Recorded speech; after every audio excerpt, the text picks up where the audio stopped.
The hearing of the subcommittee will come to order, and I want to welcome our very distinguished witnesses and our very esteemed guests who are here, many of whom are members of Congress from Brazil. Thank you for making that trip, and I'll be introducing you a little later on, but I am very grateful for your physical presence. Since late 2022, Brazilians have been subject to grave human rights violations committed by Brazilian officials on a vast scale. Documented right violations in Brazil include the political abuse of legal procedures to persecute political opposition, including jailing opposition figures on spurious charges, violations of freedom of speech and media freedom, including persecution of journalists, the silencing of opposition media, banning individuals from social media, thinly veiled censorship laws claiming to fight disinformation, and many violations of rule of law and judicial malfeasance. The government of Brazil has pursued Brazilian journalists and political opponents in the United States of America as well.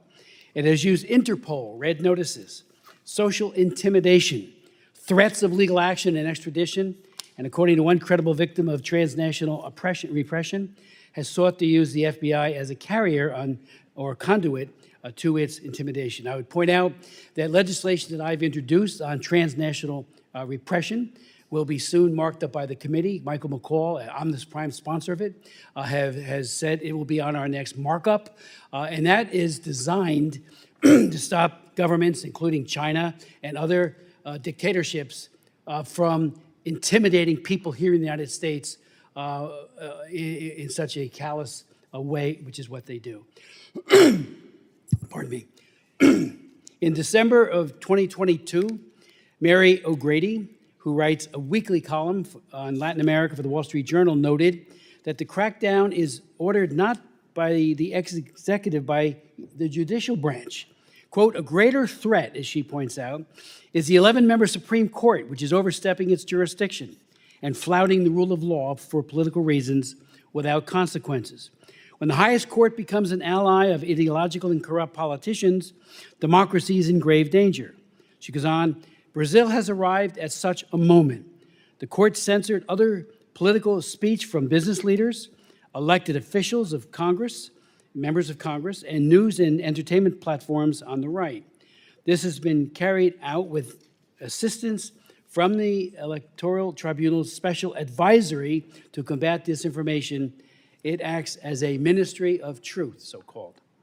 In fact, the crackdown is largely in the name of one man, Brazilian Supreme Court Justice Alexandre de Moraes. In late January of 2023, the New York Times reported, referring to Moraes, quote, this is from the New York Times, using a broad interpretation of the court's powers, he has pushed to investigate and prosecute, as well as to silence on social media, anyone he deems a menace to Brazil's institutions.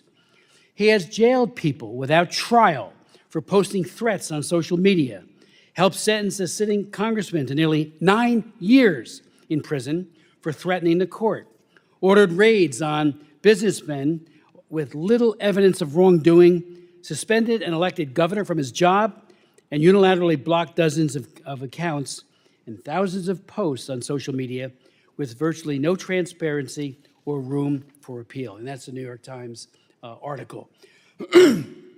Since January of 2023, the abuses have grown and spread in expanding waves of persecution. Yet almost all the major media have almost ignored this story. And that has got to change. That's what this hearing hopefully will be a pivot. And we will begin on this committee, and I have legislation that I'm working on right now that would be a Democracy Act, and I've written many of them in the past. The Belarus Democracy Act in 2004 is law of the land, and many others. This one would be focused on Brazilian human rights and democracy, or lack thereof. But although the Western media and most prominent human rights groups have said little, others have stepped in and gathered a vast amount of additional evidence about an expanding wave of grave human rights abuses in Brazil, social media bans, political persecutions, prosecutions, jailing opposition on spurious charges, thinly veiled censorship laws, again, claiming to fight disinformation. We'll hear from some of these people today as part of our distinguished panel. The testimony of Michael Shellenberger is all the more fascinating because long ago he was drawn to Lula. He interviewed Lula in 1994 and asked him whether his socialism would lead to censorship. He said emphatically, this is Lula now, no, the Brazilian people love freedom too much, as did he. Shellenberger is now a renowned investigative journalist. He documents the systematic, far-reaching efforts of the Supreme Court justice to ban and punish political opponents of the Lula government, to do so in secrecy, to further pursue anyone who reveals or discusses what he is doing, and the fear he has inspired. We'll also hear the harrowing personal testimony of Paola Figueiredo. Paola is a prominent Brazilian journalist living in Miami. He opposed riots, but also in many points opposed or questioned the government. The Brazilian government blocked him from all social media platforms, including YouTube and Twitter, froze his assets, and subjected him to exorbitant fees. Pursuing Paulo to Rumble, the government eventually forced the closure of Rumble in Brazil and moved on to additional measures of intimidation. Paulo will cite a long list of other journalists who have suffered similarly, and many of these he is in personal contact with. And I always believe the journalists are like the canary in the coal mine when it comes to human rights. When they speak out, we need to listen. They are the whistleblowers. So thank you, Paulo, for your bravery and your steadfastness on the right of free speech. Paulo and other Brazilians fighting for human rights have found their greatest ally, perhaps, in Elon Musk. On April 6th and 7th, in a series of tweets and retweets heard around the world, Musk, the owner of X, formerly Twitter, described the secretive, sweeping, and regime of censorship, the attempt to prevent him from even talking about the censorship orders and threats to the company that he was receiving. Musk announced that this, quote, and this is his quote, this aggressive censorship appears to violate the law, and that's Brazilian law he's talking about, and the will of the people of Brazil. Musk announced that he would defy the court's order and lifted all restrictions. He went on to say that X will publish everything demanded by @Alexandra and how those requests violate Brazilian law. The judge has brazenly and repeatedly betrayed the Constitution and the people of Brazil, he goes on to say in his tweet. Confirming everything Paulo and Michael Shellenberger have said about Brazil, D. Moraes added Musk to his fake news investigation and opened an inquiry on Musk for what he called an obstruction of justice. Free speech, media freedom, censorship, these are becoming some of the most important human rights abuses of our times. Because without freedom of expression, we are unable to defend against any other human rights abuse. In 2006, I have chaired well over 500 human rights hearings on human rights in my career as a member of Congress. But one of those, and one of the most important, was in 2006, and this is right up there as one of the most important ever. I chaired an historic hearing on the complicity of Yahoo, Microsoft, Cisco, and Google in China's regime of internet censorship and surveillance. Four of the top people from those companies are vice presidents. I swore them in right where you're sitting and asked them hard questions about how they were helping the Chinese Communist Party track down human rights defenders, journalists, and others. And they said, we're just following orders. If the Chinese secret police come and ask us for information, what do? They turn it all over, including personally identifiable information that leads to more arrests. And that's exactly what happened. Yahoo, there was a guy named Shi Tao who talked about how they were told you cannot talk about Tiananmen Square. He sent out a memo on that went to New York. He got 10 years in prison, and Yahoo were the ones who opened up the information that was used to prosecute him in a kangaroo court in the People's Republic of China. So free speech is important. And again, this reminds me of that hearing where we have Lula, who is a socialist, who is not abiding by the rule of law, is mirroring exactly what the Chinese Communist Party has done. In recent years, we've had wave after wave of revelations of our own government's activities in pursuing companies to censor, limit, manipulate, and control information. Today, many elected officials, as well as leading newspapers and media organizations, openly support the call for more censorship. We need more speech, not less. More speech. And, I was talking to Chris earlier from Rumble, and that was precisely his point. More speech. Let people speak out. That's what free speech is all about. We are going to hear today from star witnesses who have assembled a galaxy of evidence of widespread politically motivated censorship and persecution in Brazil. I will also be submitting questions to the Biden administration about its relationships and interactions with the government of Brazil on the issues we are raising in this hearing today. As I indicated earlier, I am working on legislation, a Brazil Freedom and Democracy Act, that will require the U.S. government to engage more vigorously with Brazil on the side of freedom and human rights. Mary O'Grady, again, from the Wall Street Journal, summed it up so well when she said, Brazil, the grim reality in Brazil is that democracy is dying in broad daylight. Again, I want to thank the many Brazilians who are here, who made the trip. I want to thank our distinguished witness, and I yield to my friend and colleague, the ranking member, Ms. Wild. Thank you, Mr. Chairman, and welcome to all who are participating here today or attending.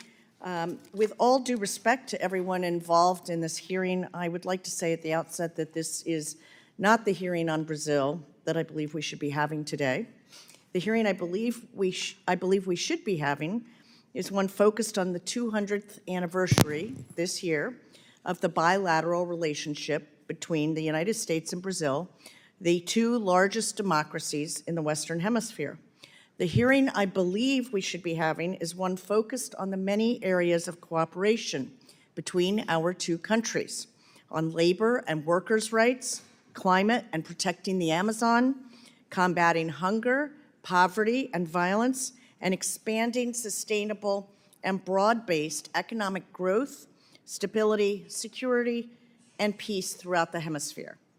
Above all, we should be working to advance our critical partnership with Brazil in a spirit of mutual respect. Unfortunately, the framing of this hearing, which I believe presents a distorted view of Brazilian democracy and provides a platform to those seeking to undermine it, does the opposite of that. Rather than strengthening our relationship, a hearing like this serves only to damage and undermine it. Brazil is a strong and vibrant democracy with a robust civil society and media, a multitude of political parties representing a huge political spectrum, and an electoral system that is rightly considered to be one of the most secure and rapid in the world. Like all democracies, including right here in the United States, there are healthy debates to be had about aspects of the country's institutions. But I want to be clear, internal politics and debates on constitutional and legal issues should be decided by the Brazilian people, their elected representatives, and Brazil's judiciary. The United States Congress is not the forum for it. We can and should continue to find areas for cooperation and mutual advancement, but we should not and cannot act as if we somehow have a mandate to weigh in on the internal mechanisms of Brazil's institutions. Democracies are different, each informed by their own history. Brazil's 1988 constitution was shaped by a military dictatorship that usurped power through a military coup and brutally ruled the country from 1964 to 1985. Many of the people who lived through these horrific years still remember state-led extrajudicial killings, disappearances, and torture.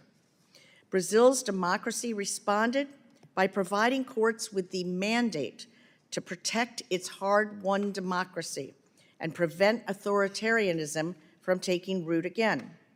What we will hear today from some witnesses is an attempt to undermine Brazil's judicial process.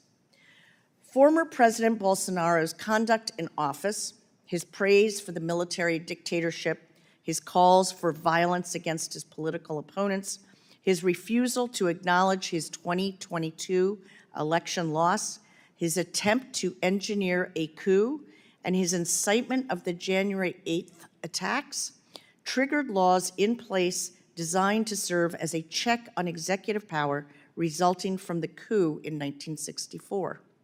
Brazilian law enforcement and judiciary have refused to stand by idly in response to the most serious threat to Brazil's democracy since the military dictatorship. They have responded robustly, according to their constitution and their legal system, which again have key differences with ours in the United States. Brazil, like France, Germany, and other Western European countries whose democratic credentials would likely not be questioned by anyone in this room, has a different conception of freedom of speech than we have here in the United States. Brazil's approach to freedom of speech, while broad, includes guardrails informed by this recent history. The title of today's hearing is Brazil, a Crisis of Democracy, Freedom, and Rule of Law. Mr. Chairman, respectfully, I would ask, where was the hearing about Brazilian democracy when we learned about then-President Bolsonaro's efforts to foment a military coup? Where was the hearing after supporters of former President Bolsonaro led a coordinated attempt to overthrow the country's democracy on January 8, 2023? This brings us to January 8th and the parallels between January 6, 2021 and January 8, 2023. Put simply, the January 8th attack, conducted in the manner it was clearly inspired by the January 6th attack. I believe we need more investigation of the connections between the two events and the role that individuals in the United States may have played in the coup attempt, including far-right public figures who used their platforms to, at a minimum, express support for a coup. This is another essential question I would have liked to see reflected in the framing of this hearing. How precisely did 2020 U.S. election deniers and the January 6th attack here in the United States enable the attempt to reject the results of the 2022 election in Brazil and to attempt a coup on January 8th? And how can members of Congress in both countries work together to strengthen our democracies in the face of these threats? I have with me today a copy of the report issued by Brazil's Parliamentary Inquiry Commission on the January 8th attacks. It contains critical findings. Mr. Chairman, I am submitting excerpts of the report for the record. I am also entering a statement prepared by Representative Jim McGovern, the co-chair of the Tom Lantos Human Rights Commission, into the record. As it happens, this year marks the 60th anniversary of the 1964 coup that led to Brazil's military dictatorship. Part of democracy means being honest about the instances in which we fall short of the ideals that we proclaim. The U.S. government's involvement in and support for the 1964 coup was such a moment in our history. In this hearing, let us be cognizant of the history between our countries. Let us approach our vital relationship with Brazil as a partnership of equals, not one in which the United States seeks to dictate events or interfere with Brazilian democracy. Let us learn from the consequences of past actions and remember that the role of the United States should not be to interfere in internal judicial proceedings or worse, destabilize democratically elected leaders who disagree with aspects of United States policy, but rather to build durable alliances around the world, understanding that we will have differences even with close partners and allies. Brazil's 2022 elections were free and fair. The United States government, alongside the international community, recognized the results immediately. In response to the attempts to overturn the election results, Brazil's institutions prevailed. Democracy prevailed. The Brazilian people prevailed. This is the vision that I intend to defend in today's hearing and beyond. Thank you, Mr. Chairman. I yield back. Thank you very much. I will introduce our very distinguished witnesses, but just make a couple of points. One, the Republicans were not in control of the House. The Democrats were in control of the House, so the hearings that you mentioned could have been done by the Democrats. It was not done or contemplated, as far as I know. So I just think that, for the record, that needs to be known. And in terms of, I am a firm believer that friends don't let friends commit human rights abuses. we have an obligation, a moral obligation that's not so easily satisfied. When we see human rights abuses that are occurring, whether they be underreported by certain aspects of the human rights community or not, they need to be exposed. And this violation of free speech is very profound. It is getting worse, and I think we have a moral obligation. And I'll just also one other thing. I was engaged in the effort to bring David Goldman's son, Sean Goldman, back from Brazil when Lula was the president before. We tried very hard to get hearings. We finally had one. I got a resolution passed on the floor of the House, and in complete violation of the Hague Convention on Parental Abduction, because they are signatories to it, Lulu and his government refused to abide by that international set of principles established by the United Nations. We're part of that Hague Convention, as is Brazil, and it took the threat of taking away GSP, Generalized Systems of Preferences, in order to get the Brazilian government to say, you better let this little boy leave and be joined with his father. So I learned the hard way. I went to Brazil twice during that ordeal. And again, Lula was of no help. He was on the other side of that situation. And that is a human rights issue of the highest level. So now we're talking about free speech, and then we're talking about in terms of right now, it's being violated, I believe, with impunity. And we need to speak out. We need to speak with one voice, because friends don't let friends commit human rights abuses. I'd like to now introduce Chris Pavlovski, who is the founder and chief executive officer of Rumble. As a three-time successful entrepreneur, Mr. Pavlovski has founded Cosmic Development in 2011, a global IT business employing 150 employees with offices in Europe and North America. The business was ranked as the second best employer in Macedonia and has been the recipient of numerous awards. Mr. Pavlovski also sits on numerous boards, including Macedonia 2025, a not-for-profit focused on economic and educational development in that country. Michael Schellenberger is founder, president of Environmental Progress, and CBR Chair of Politics, Censorship and Free Speech at the University of Austin. He is also a leading investigative journalist who has broken major stories on crime and drug policy, homelessness, Amazon deforestation, rising climate resilience, growing eco-anxiety, the U.S. government's role in the fracking revolution and climate change, and California fires. He has testified to Congress at many hearings, including in recent years on AI and censorship, on big tech censorship, and on the censorship industrial complex, as he puts it. Paulo Figueiredo, I always have a little problem with that, is an investigative journalist. As a journalist, Paulo stands out as one of the most well-known figures in Brazilian journalism media. When he appeared on JP News Network, his show was an absolute leader in audience ratings for various television programs. On his social media account and YouTube channel, he has millions of subscribers seeking a perspective absent from the legacy media. He currently hosts his own show, which leads the audience ratings in its time slot on the internet.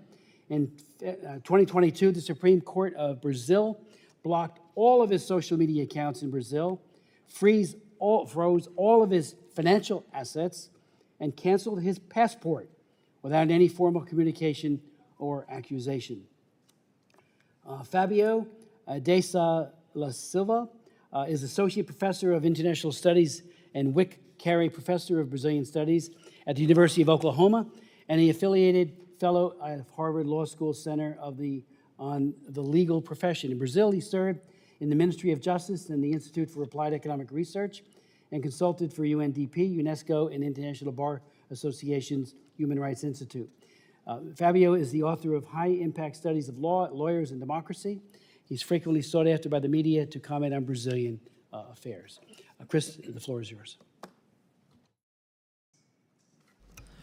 Chairman Smith, Ranking Member Wild, and members of the subcommittee, thank you for the opportunity to come before you today to discuss the importance of protecting the freedoms of speech and expression. My name is Chris Pavlovski. I'm a native of Toronto, Canada, and the chairman and CEO of Rumble. When I founded Rumble in 2013, incumbent platforms had become beholden to large creators, brands, and large corporations. Rumble provided an alternative for small and independent creators to speak their minds, express their opinions, own their narrative, build communities, and maximize their earnings. Our company was founded on a mission to protect a free and open internet, as we believe everyone benefits when there is a diverse marketplace of ideas, opinions, and dialogues. In late 2020 and into 2021, we realized the power of our mission as millions of users followed creators to the emerging platform, with little to no marketing. Some of Rumble's largest creators, including former Congressman Devin Nunes, Dan Bongino, Glenn Greenwald, and former Democratic presidential candidate Tulsi Gabbard also joined the platform during this time. As a result, Rumble saw its average monthly active users increase dramatically from 1.6 million in the third quarter of 2020 to 36 million in the third quarter of 2021. In other words, we saw an increase of 22.5 times the number of users in just one calendar year.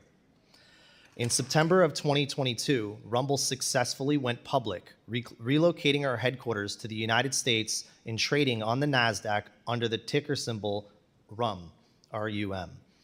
We've expanded our video content into new verticals like sports, lifestyle, hip hop, and video gaming.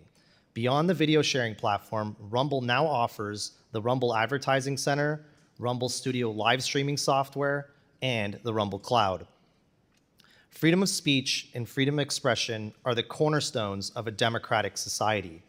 I know that's not a foreign idea to the members on this subcommittee who have witnessed these rights used to protest tyrannical governments around the world and inequalities here in the United States. Freedom of expression is so important that not only is it the First Amendment to the United States Constitution, but it is also Article 19 in the United Nations Universal Declaration of Human Rights. Without these freedoms, we may have never learned the stories of Frederick Douglass during the abolition movement in the 1830s, or witnessed the civil rights movement of the 1960s, the women's rights movements of the 1970s, or the Arab Spring in the early 2010s. It is extremely troubling to me that in 2024, I have to come before the US Congress to testify that these fundamental rights are being threatened. For years, we saw platforms shadow ban ideas they did not agree with. It was subtle suppression of ideas and opinions that did not fit the norm as dictated by algorithms. Today, the censorship we see is much more overt. Governments are acting in ways we only imagined happening 50 to 60 years ago, openly asking platforms to censor and take down disfavored content. They are back in the business of thinking they know what's best, dictating and controlling conversations and stripping the human right to speak and share freely. These are not theoretical fears. These things are happening, and I know this personally as the CEO of a platform that receives demands from governments around the world. One of the first instances of government censorship we experienced did not come as a surprise, as it came from communist China. Communist governments often crack down on a variety of freedoms, including freedom of expression. However, we were surprised in 2022 when we received a request from the French government to block certain news sources. People can certainly question the trustworthiness of news sources, but it should not be any government's job to selectively eliminate access to information.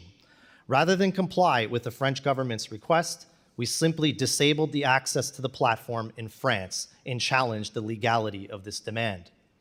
To be clear, Rumble has a strong set of content guidelines under our terms and conditions, but the content the French government was asking us to censor did not violate any of our terms. Instead, it was regarding Russian news outlets. Earlier this year, we received requests from the Brazilian government to remove certain creators from our platform. Again, the content did not violate our terms and conditions, but instead shared opinions that were unpopular in Brazil at the time. Rumble made a very tough decision not to comply with the government's request. As with France, we chose to disable access for our users in Brazil while we challenged the legality of the Supreme Court's demands. It does not stop there.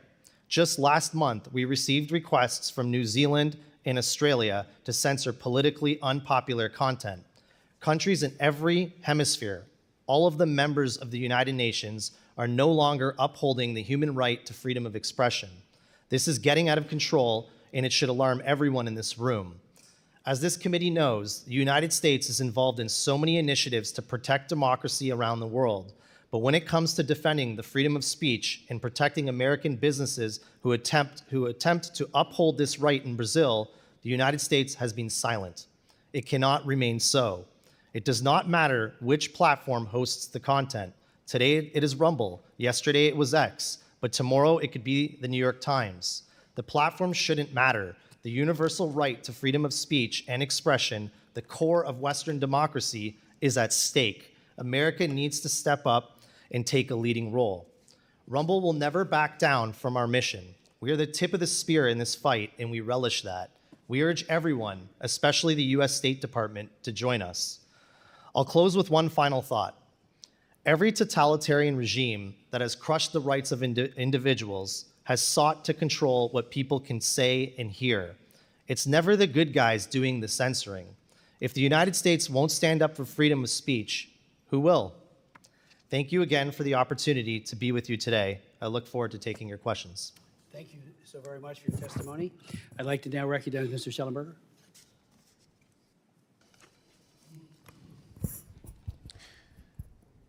Chairman Smith and Ranking Member Wild, thank you very much for inviting my testimony.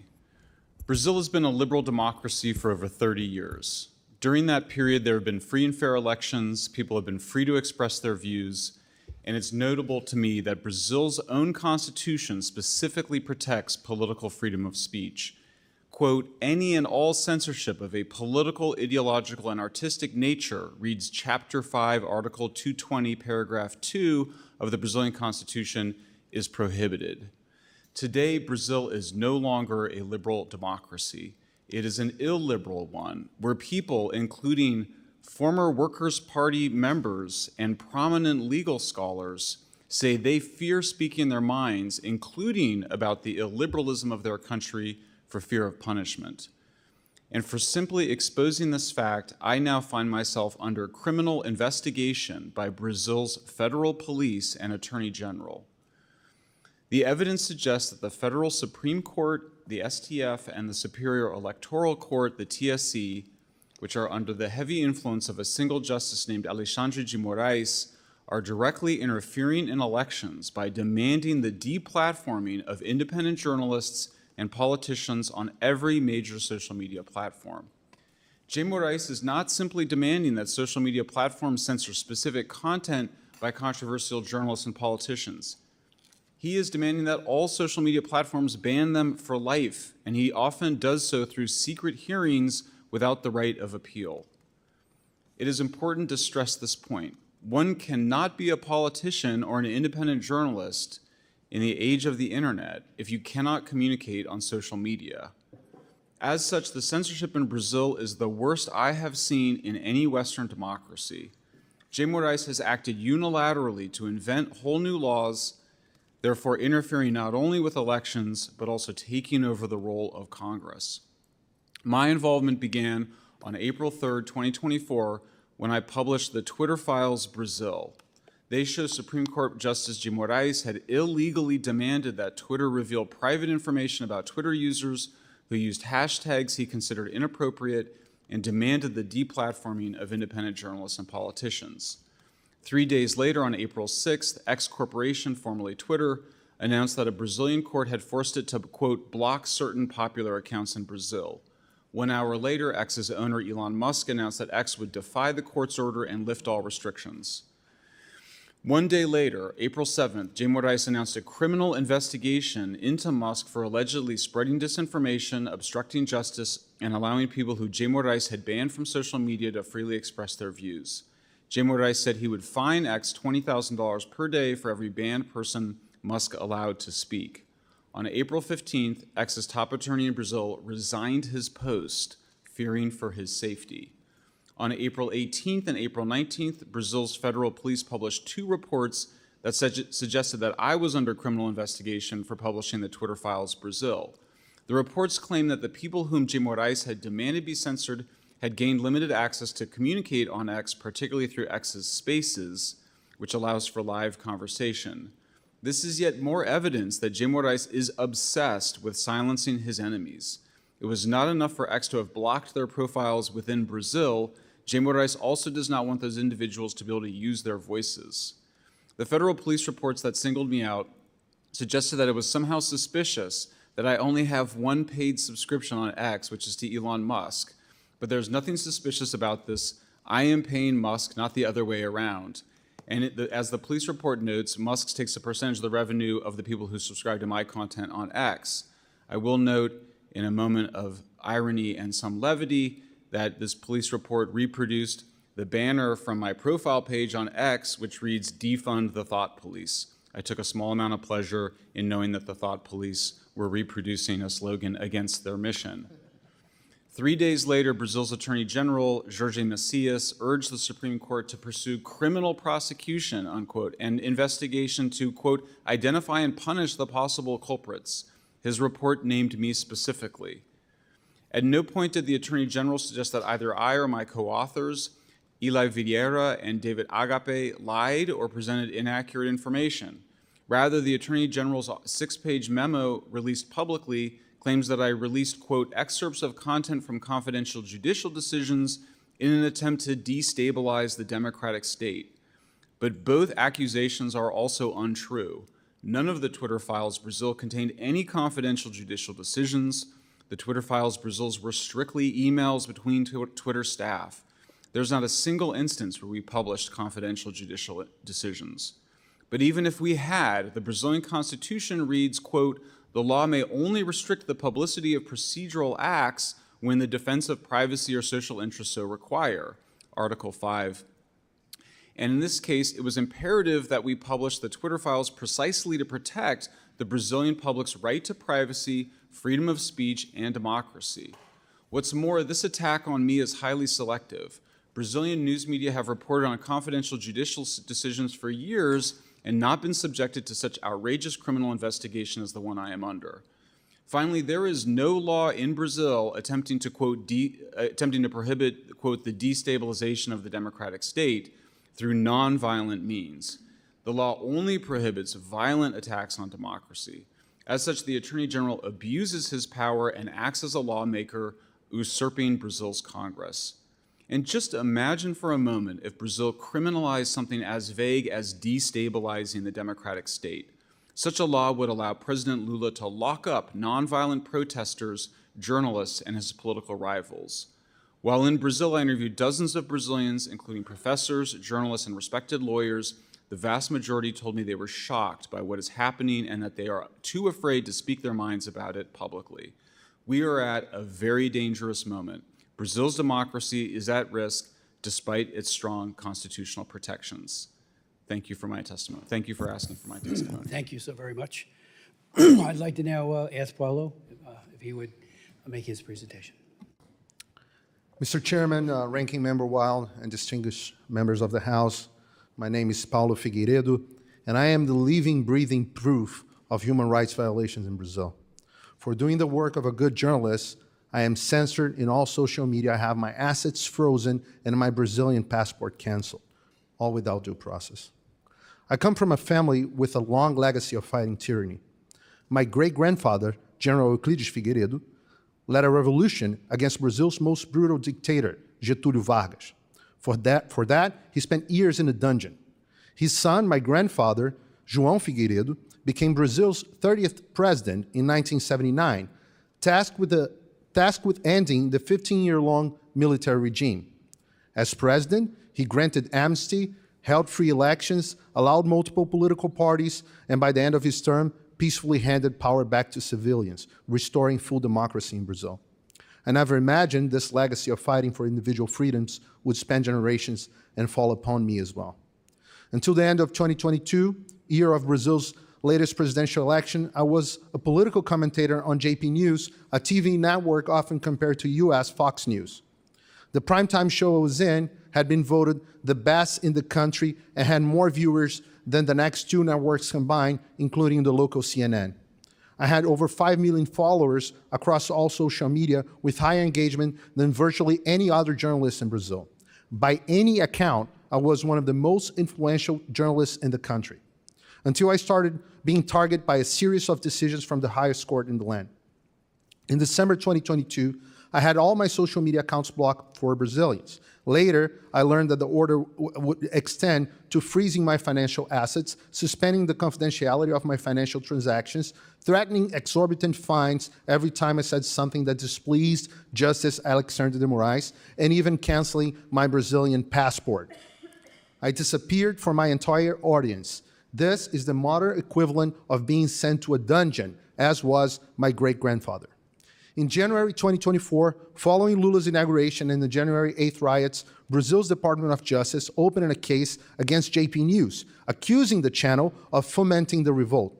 Demonetized by YouTube, faced with new criminal case and threat of losing its public concession, JP News gave in and laid off all its conservative commentators and adopted a more Moraes-friendly editorial stance.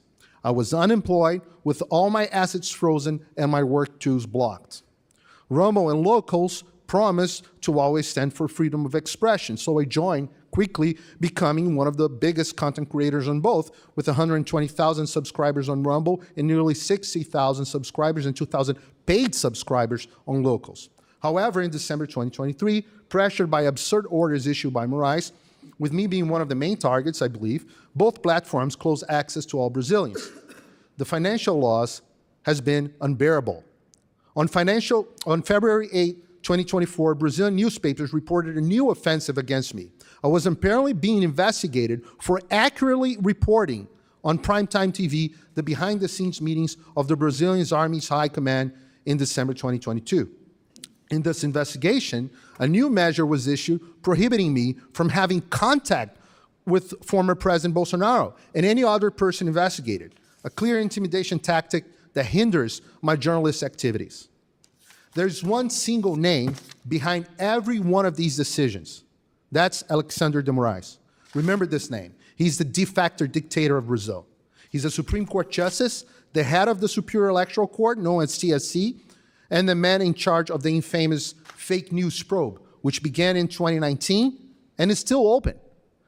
An alarming caveat. Through all this, my work was being carried out from my studio in Florida, where I have been residing since 2016. I have therefore been under the jurisdiction of this country the entire time, and consequently protected by the rights guaranteed in the First Amendment of the Constitution of the United States of America.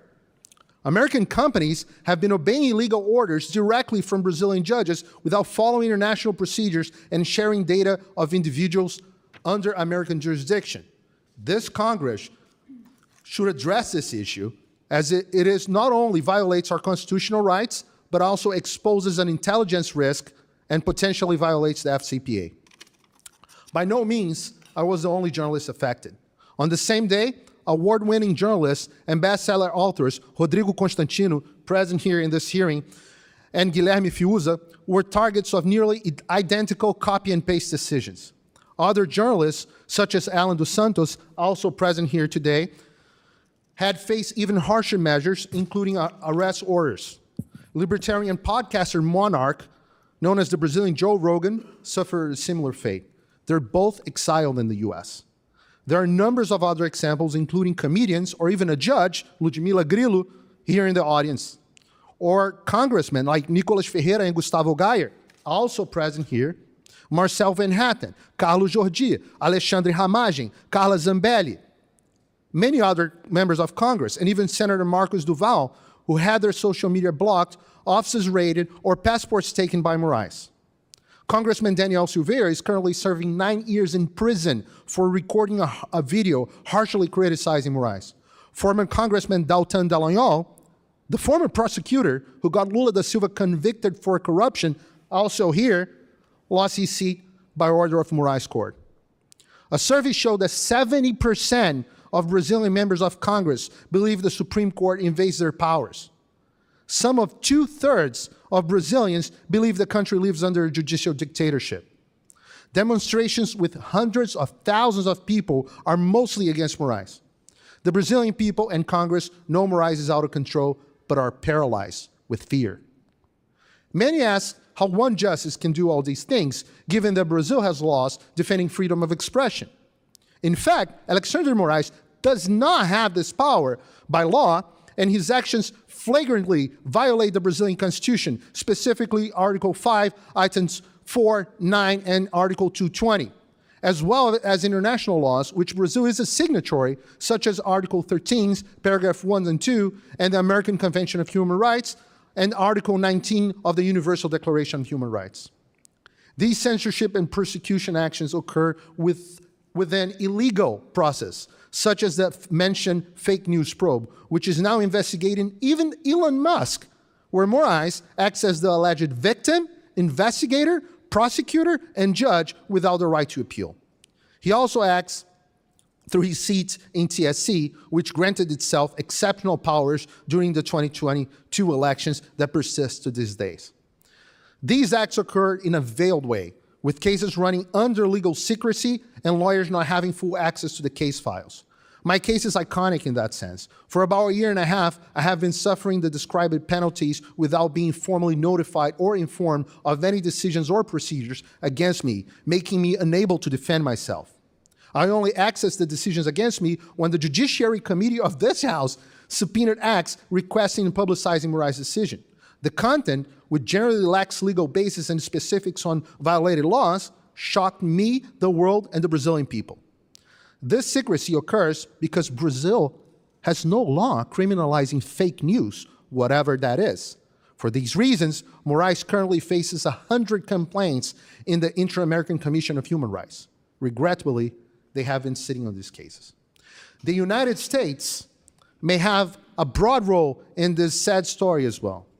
Some could even say that the US government and NGOs acted directly in strengthening Brazil's censorship apparatus. First, the US government may have assisted the Brazilian TSC in developing strategies to quote-unquote combat disinformation and strengthen censorship practice, with FBI agents and US Department of Justice officials participating in TSC council meetings, with the participation as well of the Brazilian intelligence agency, ABIN. These meetings mark the beginning of TSC's authoritarian escalation. The tactics outlined in the recent Censorship Industrial Complex report by this House Committee on the Judiciary, which details how the Biden administration coerced big tech companies to censor Americans, closely resemble the modus operandi in Brazil. However, while the Biden administration acted mostly informally,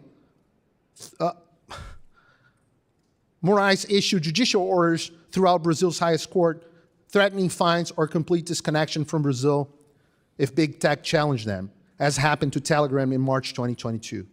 American NGOs, including George Soros' Open Society and the Ford Foundation and the Woke Foundation, funded initiatives that worked closely with Moraes.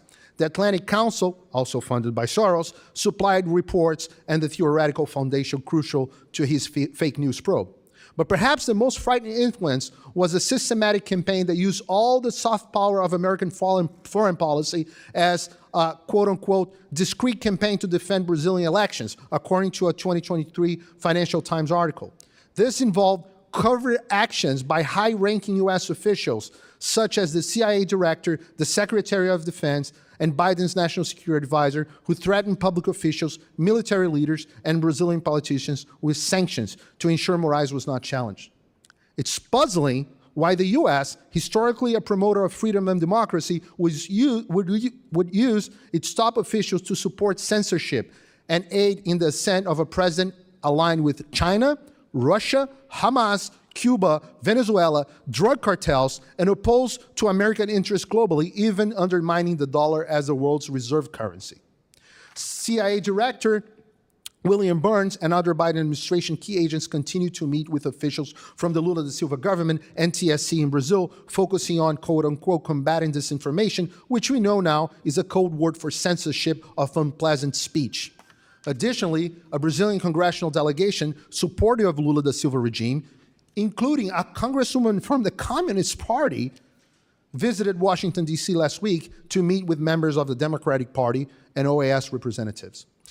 Mr. Chairman, you are well aware of the immense challenges you had to overcome in order for this hearing to happen. Why? In Brazil, ultimately, it will be up to the Brazilian people to solve their own problems.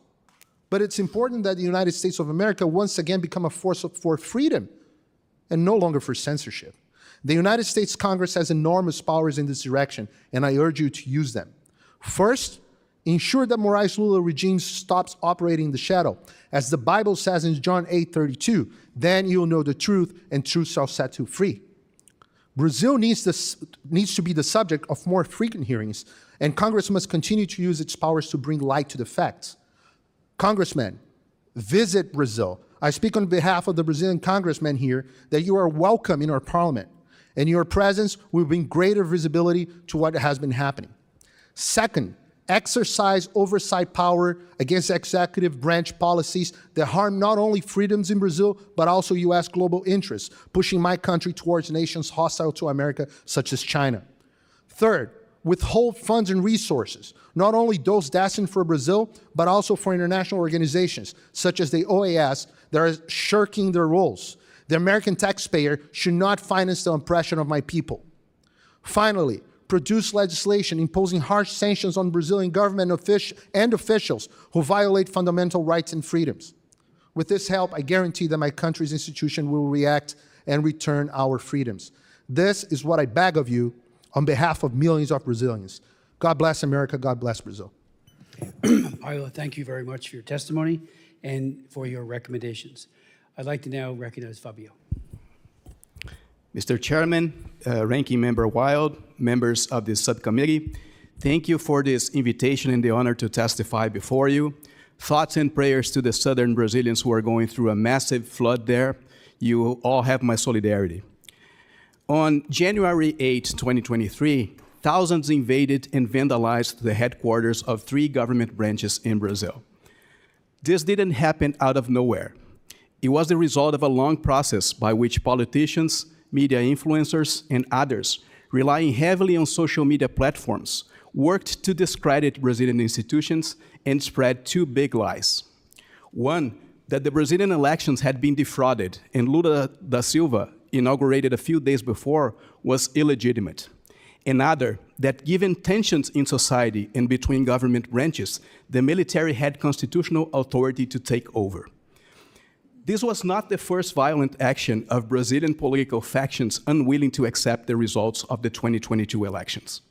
In December, a few weeks after the votes had been counted and Lula was declared president, riots took place in the country, which included an attempt to bomb the Brasilia airport on Christmas Eve.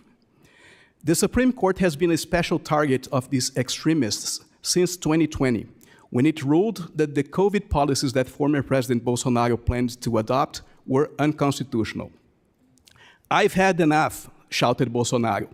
He actually shouted, "Acabou, porra," which in respect to the subcommittee, I'm not going to translate.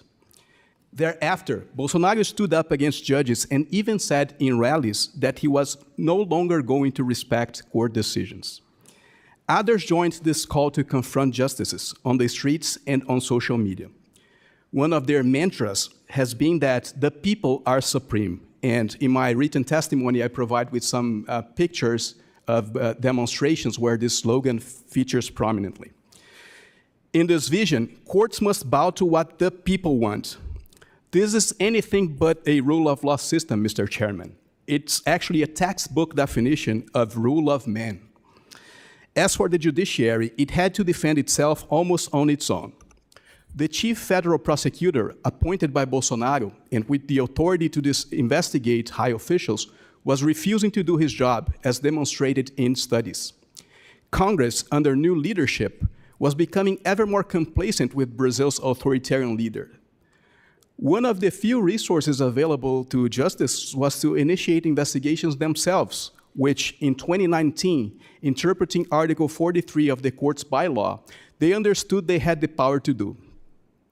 Some of these investigations are still underway, and they have produced substantial evidence that there was a plan to stage a coup, including through depositions by the former Bolsonaro's aide-de-camp, Mauro Cid, and the former Air Force commander, Carlos Batista Jr.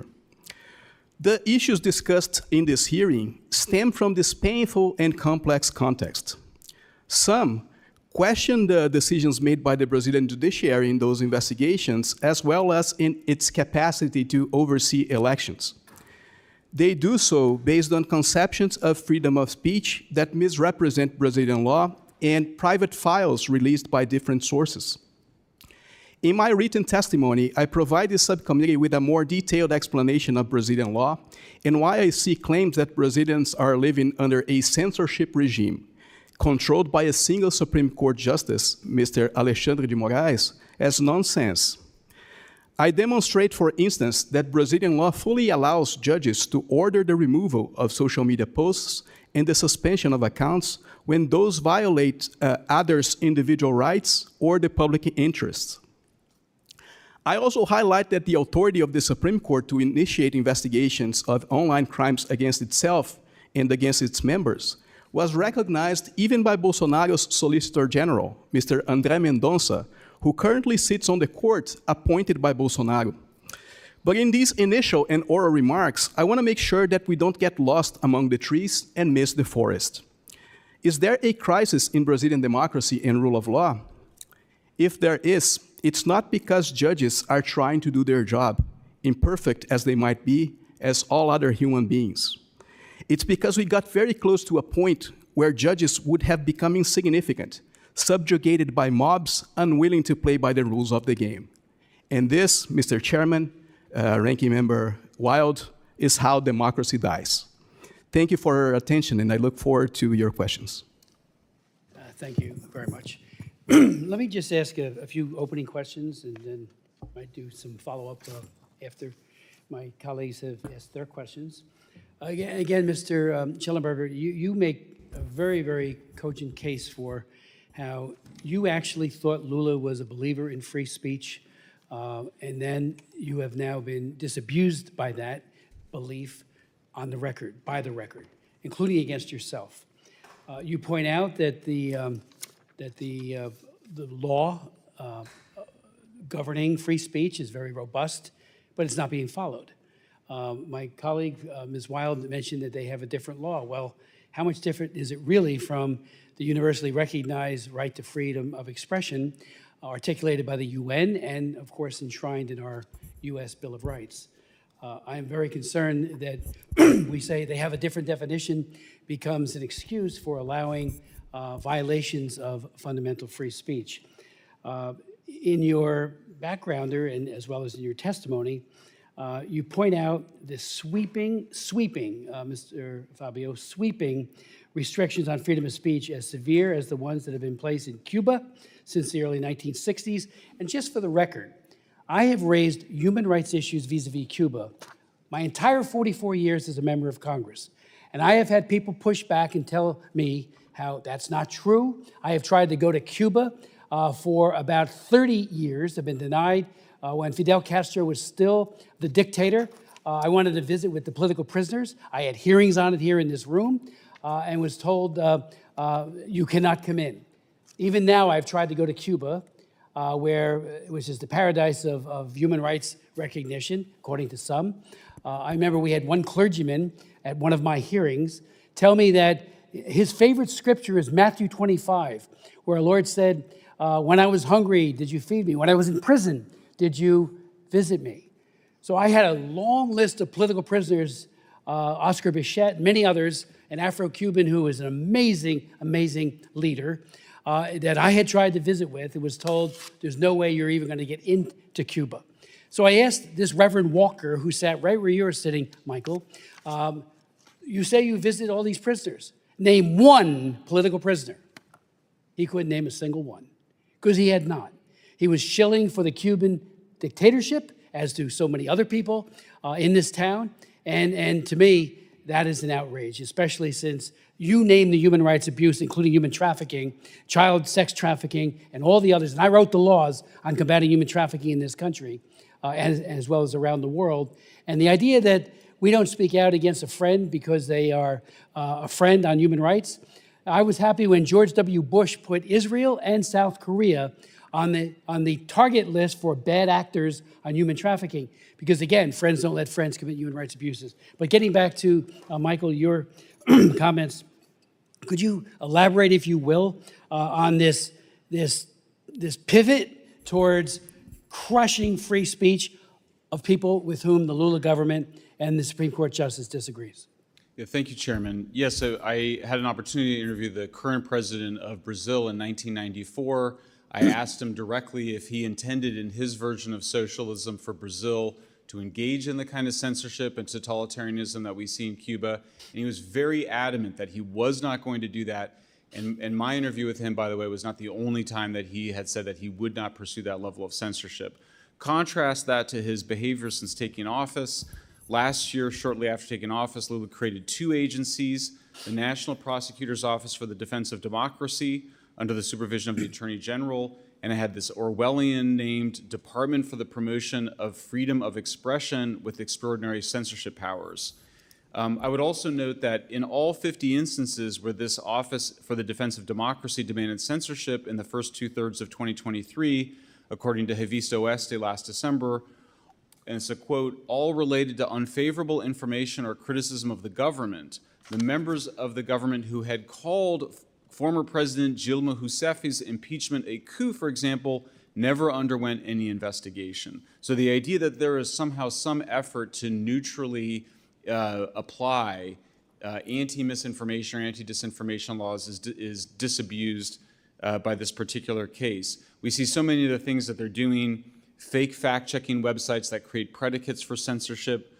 We see in October 2022, before the second round of presidential elections, Lula's lawyer created a report claiming that supporters of Lula's opponent had created a disinformation ecosystem, leading the TSE to indict and censor 55 prominent individuals.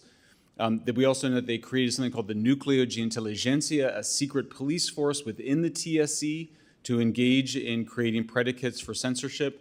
So this is beyond anything that I had seen around the world, and we saw some very scary stuff in the United States.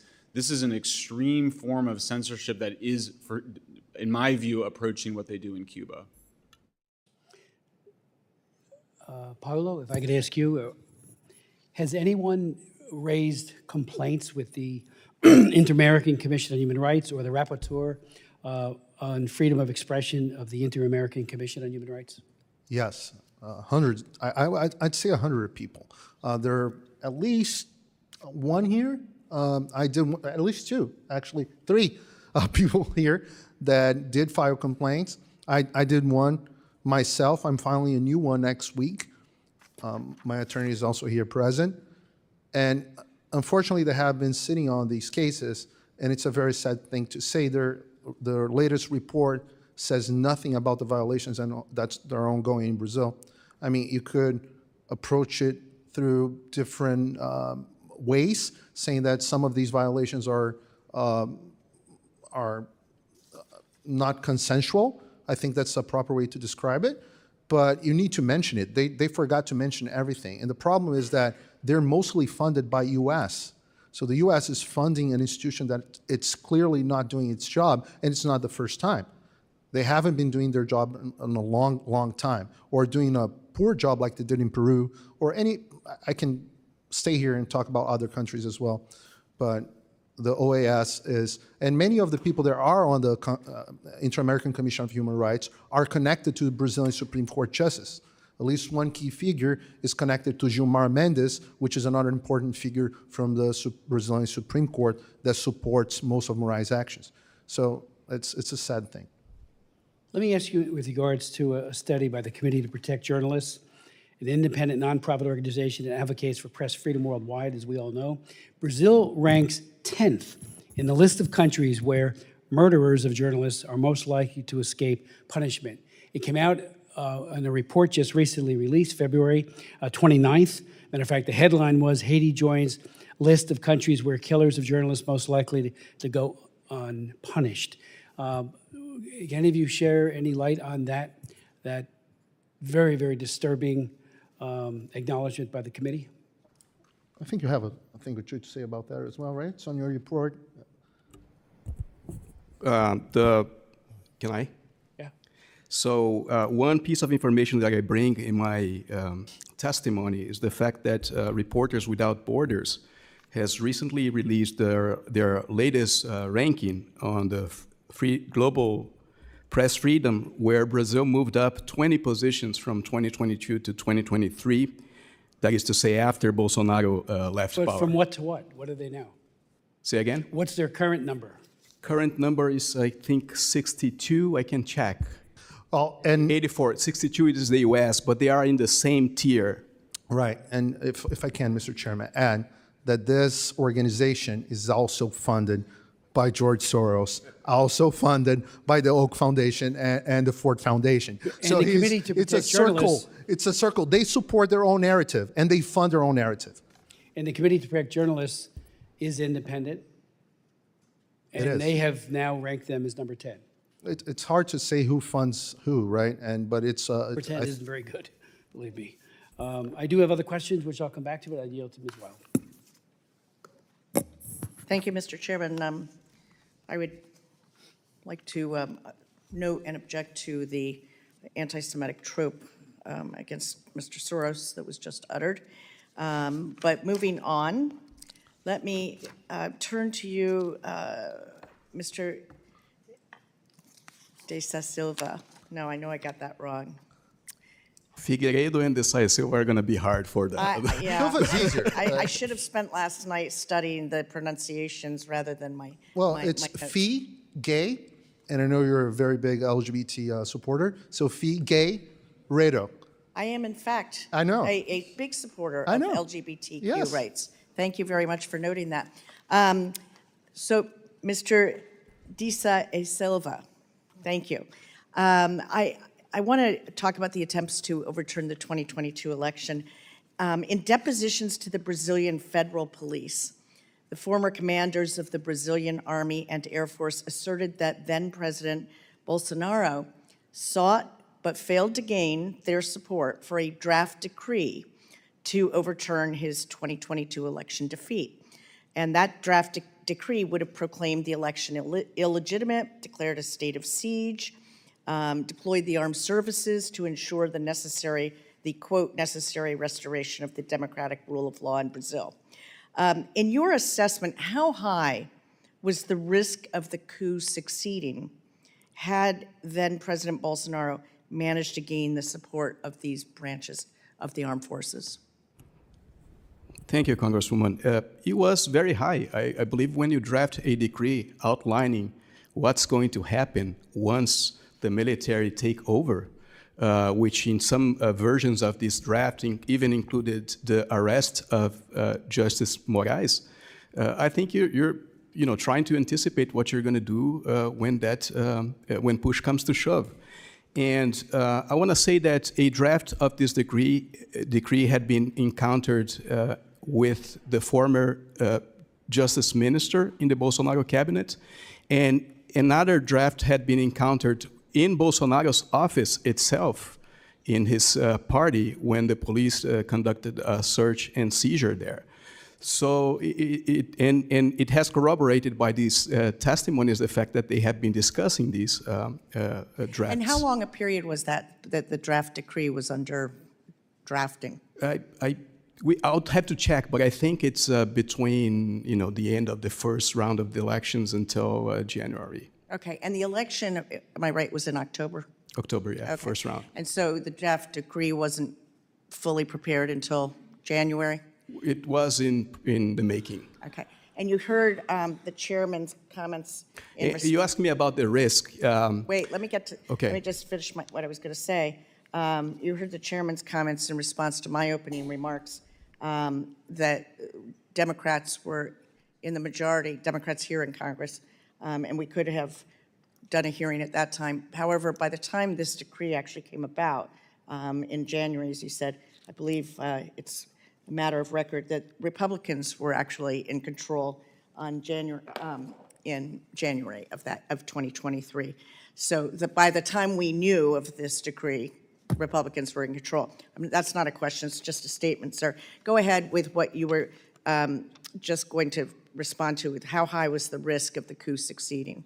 Yes, and even the fact that a couple of military officers backed off, to me, it's not an indication that there wasn't support from the military for this to happen. I mean, they were involved in conversations, they attended meetings, I think it was a last-minute decision, making some calculations that this wasn't going to work.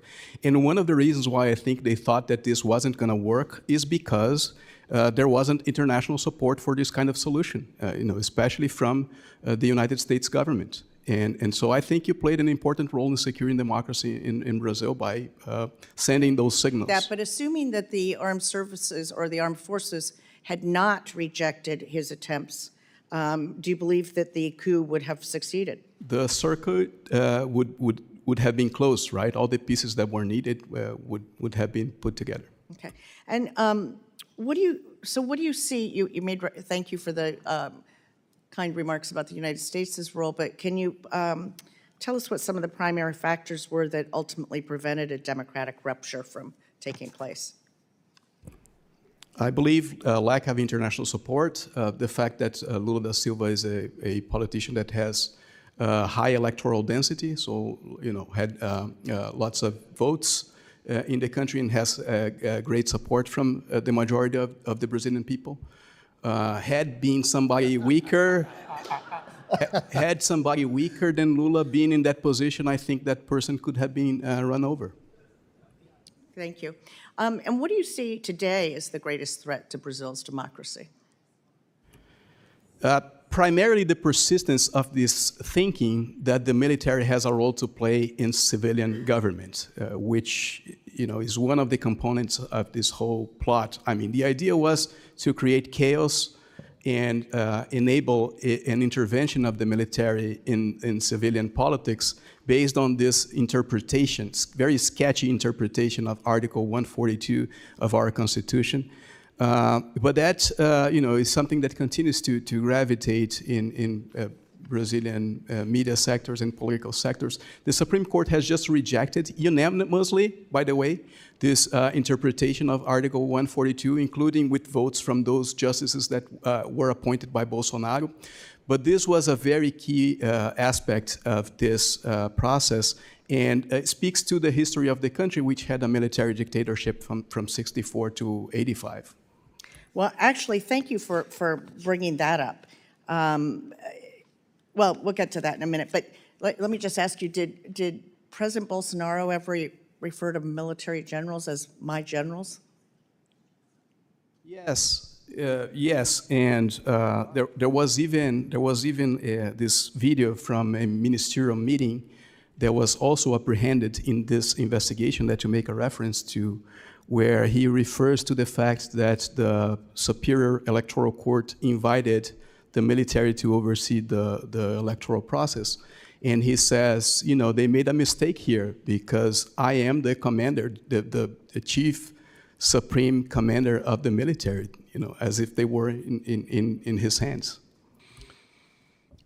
Madam Ranking Member, can I add something to that? No, I'll get to you in a little bit. I want to just, actually, I have numerous other areas of questioning, Mr. Chairman, but I'd like to give other people an opportunity to ask some questions, and I'll come back. Chair recognizes the distinguished gentlelady from Florida, chairwoman of the Western Hemisphere Committee. Thank you, Mr. Chairman. Thank you for the invitation. And to the witnesses, thank you for being here and enduring with us. Unfortunately, while I was doing my research, I just came to the conclusion that now Brazil not only has a convicted felon for political corruption as president, Ignacio Lula da Silva, but now has a totalitarian operator as the Chief Justice of the Supreme Court called Alexandre de Moraes. Wow.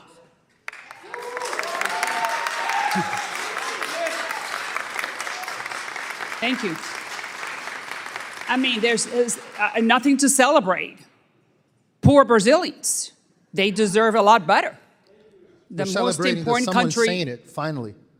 The most important country in the, economically speaking, or the largest economy in the Western Hemisphere, South America, I should say, to be more precise, deserves better.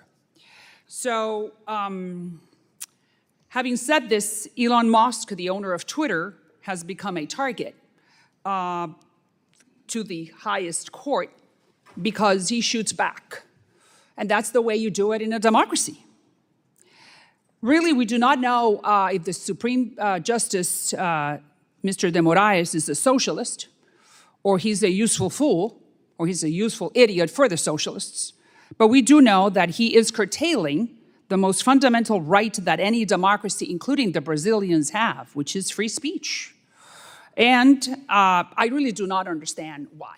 So that's why. Thank you very much, Mr. Schellenberger, for being here with us. And I do want you to explain to us, why do you think that Elon Musk and Twitter is in the crosshairs of this gentleman? I think the short answer is that X and Mr. Musk just grew fed up with all the illegitimate, unconstitutional, and illegal requests for censorship. It's such a radical demand. In one case, we know that Jim Moraes was demanding that X deplatform a sitting member of Congress for content that he had posted on different social media platforms. This is completely absurd and outrageous. All of the claims, all of the major claims that the Brazilian government has made against Musk and including against me are disinformation themselves, including the idea that somehow this is a money play by Musk. The first thing that he said was, we're probably going to lose all of our financial business there and we may go bankrupt. Well, a few days later, the Brazilian government halted all advertising on X. You know, in fact, when I was in Brazil, I was still seeing Brazilian So for what you're government telling me, I understand that then the president of the country and the chief justice are in cahoots. Is that what you're telling me? That's what it appears to be the case. Do we have any proof of that? Well, we do know that, yes, we saw media reports while this controversy was going on that Jim Moraes had been meeting with Lula and his advisors and coordinating some sort of a response. But Jim Moraes was there before Lula was elected once again. Yes. So do you know if they had a previous relationship as friends in previous governments? I mean, what it's known about his motives? Who does he work for? Well, the latter question is a very interesting question, but we definitely know that they reconciled their relationship once Lula was elected president and came to power. Reconciled, why? They had some arguments before. Disagreement, yes. And that reconciled, and and then we saw in response to Elon Musk's standing up for free speech in Brazil, we saw Jim Moraes go to Lula and spend time with Lula and his advisors, making the case that they needed to, continue to fight for more censorship. And why do you think that Twitter in particular has caused such an irritation? I just think it's because Musk has got enough resources to be able to stand up to the Brazilian government. It's not easy and I don't think other platform CEOs, besides Rumble and X, have shown the courage. I mean, I think we're not naming the names here, but Google, Meta, Facebook, Instagram, these platforms are allowing the censorship to continue. And I commend Elon Musk for doing that. Very good. That's exactly what he needs to do, not only in Brazil, but he needs to create the Brazilian model as an example that someone that has... He needs to create an example, not only for Brazil, but for the United States and for the rest of the hemisphere, that you do not mess with free speech. Across the board, it does not matter what you're saying, you have the right to say it as long as it does not bring violence, period. So there are two facts here that I think could shed some light on who Mr. de Moraes is, and these are facts. Number one, he gave the order to take down a post that said that Lula da Silva supports Daniel Ortega, the dictator of Nicaragua. Well, yes, it's true. So why can the Brazilians not know that? So Mr. de Moraes ordered to bring it down. Number two, he gave 1 hour to the company, to Twitter, to take down posts by conservative politicians, or they would be fined $30,000. So 1 hour, what about if you read the email 30 minutes into it? So you only had 30 minutes to take it down, or be fined $30,000. And those two politicians are here, Carla Zambelli and Marcel Van Hatten. Is that true? Yes. If I can step in here, we at Rumble have also received these requests, multiple, 9 in total. Our decision was to immediately leave Brazil upon these requests. and no longer do business in Brazil based on protecting human rights of free speech. These requests That's exactly what they want you to do, leave, which is what Musk is not doing, staying. I would say that actually the best move is for all of us is to protest and turn off the platforms and not comply with their orders. Rumble did not comply with Moraes' orders. And at this point right now, the other platforms are still in compliance with the orders. Those accounts are banned on those other platforms. On Rumble, we did not ban those accounts. We left the country under the principle of free expression and protecting the human right of free expression. So I believe the best course of action is to all in protest shut off in Brazil and let the entire nation know that this is unacceptable so that everyone in that country can then protest in their government to push back against this type of behavior. But does the average Brazilian have any type of recourse to fight this back? I I would say they don't, because they're working. I And they're do busy and they're trying to make a living. So so my next question is, what can we do from this platform, to all of you, what can we do from this platform to protect the average Brazilian to read on Twitter, on any social media platform, whatever they want to, which is their right? What can we do as members of Congress? Either one. Well, at the end of my remarks, I offer 4 suggestions. The first one is keep doing what you guys are doing here and then on Committee on the Judiciary, which is shed light to the issues in Brazil. I can say here what people can't in Brazil, and that's why they target me so hardly. The second thing, and you're all welcome, I mean it, to visit Brazil. The mere fact that you go to Brazil and you talk in our house, and I speak on behalf of the Brazilian members of Congress, that we will hold hearings with you if you come to our country, and that itself will shed light.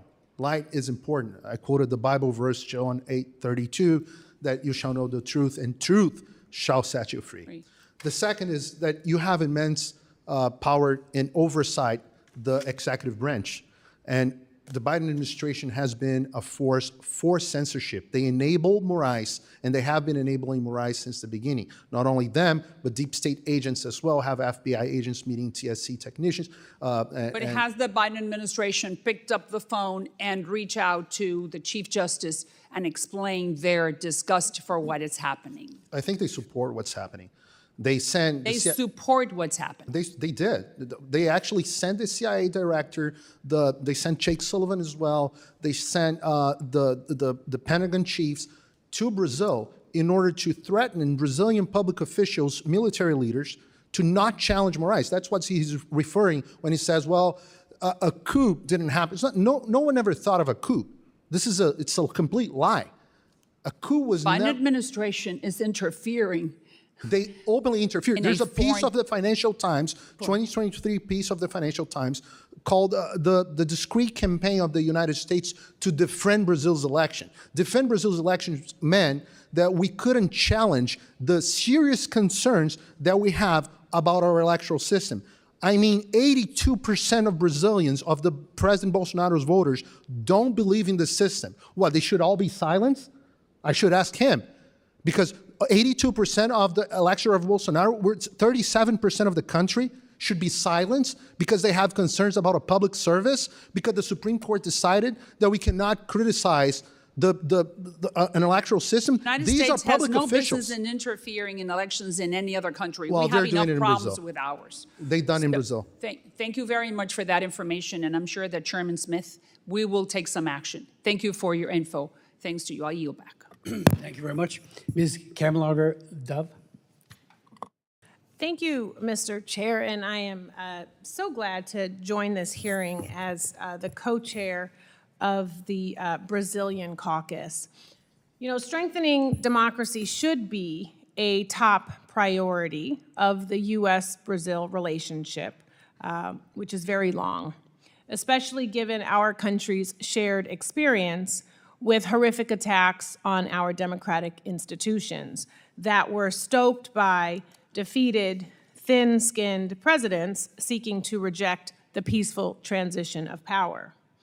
In the United States, insurrectionists stormed this very Capitol on January 6th in an attempt to overturn the results of the 2020 elections by force, killing people, including members of law enforcement.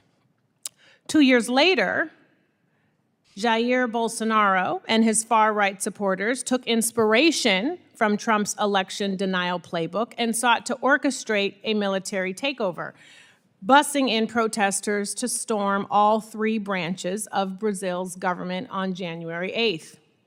These attacks and the disinformation and conspiracy theories that enabled them represent the very real threats to democracy that we should be discussing.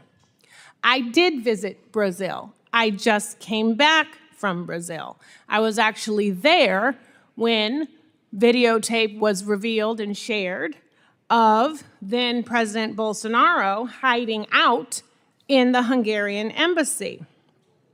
So I just returned, my time. I just returned from leading a delegation of Congressional Black Caucus members to Brazil to learn about our shared histories of racial discrimination.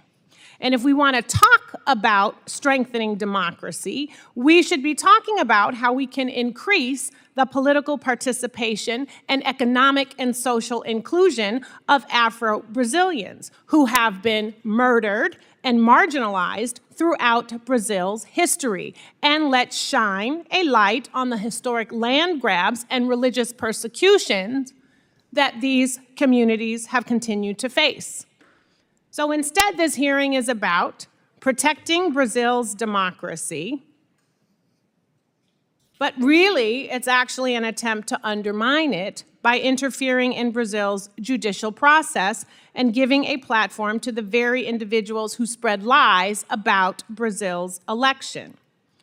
Not only that, the far right in the United States is using the debate around Brazil's fight against disinformation as an opportunity to cry victim when they face accountability for their own anti-democratic actions and to give themselves cover for their enabling of the January 6th insurrection.